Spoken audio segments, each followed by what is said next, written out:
বছরের শুরুটা মায়ের আশীর্বাদ নিয়ে করব, তার জন্য সেদিন সকাল সকাল রেডি হয়ে মন্দিরে চলে গেছি। আর বিগত 2 ঘন্টা ধরে লাইন দিয়ে এখানে আমি ফাইনালি মন্দিরের ভেতরে পৌঁছে গেছি। আর দিনটা ছিল নিউ ইয়ারের দিন, তো সবাইকে হ্যাপি নিউ ইয়ার আমার তরফ থেকে। আর ঢুকে এখানে মায়ের মুখটা দেখে আলাদাই শান্তি। তো এটা কোন মন্দির আশা করি তোমরা সবাই জানো। তো তারপর গিয়ে আমি এখানে পুজোটা করি। আর এই মন্দিরে কে কে তোমরা পুজো দিতে এসছো আমাকে অবশ্যই কমেন্টে জানিও। আর তারপর পুজো কমপ্লিট করে এখানে আমি বাইরে চলে আসি। আর আমি সেদিন জানো তো একটা ঢিলও বেঁধেছিলাম। তারপর পুজো দেওয়া কমপ্লিট করতে করতে এখানে অনেকটাই লেট হয়ে গেছিলো আর খিদাও পেয়ে গেছিলো, তো গিয়ে এখানে ছেঁড়া পরোটা খেয়ে নিয়েছি। আর আমি আর আমার বান্ধবী গেছিলাম, তো তারপর সেখান থেকে চলে গেছিলাম ওপারে। তারপর আশপাশটা একটু ঘুরি, এখানে ফুচকা খাই, তারপর একটু মেলাও ঘুরি। আর মেলা থেকে আমি অনেক কিছুই কিনেছিলাম, কিন্তু সেগুলোর ভিডিও না আমি আর নিতে পারিনি। তো তারপর এখান থেকে একটু আচারও নিয়ে নিয়েছিলাম মায়ের জন্য।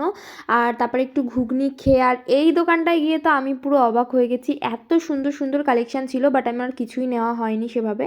তো তারপর এখানে বিকাল দিক করে চলে এসেছি বাড়ি। তো আজকের ভিডিওটাই অবধি, কেমন লাগলো জানি।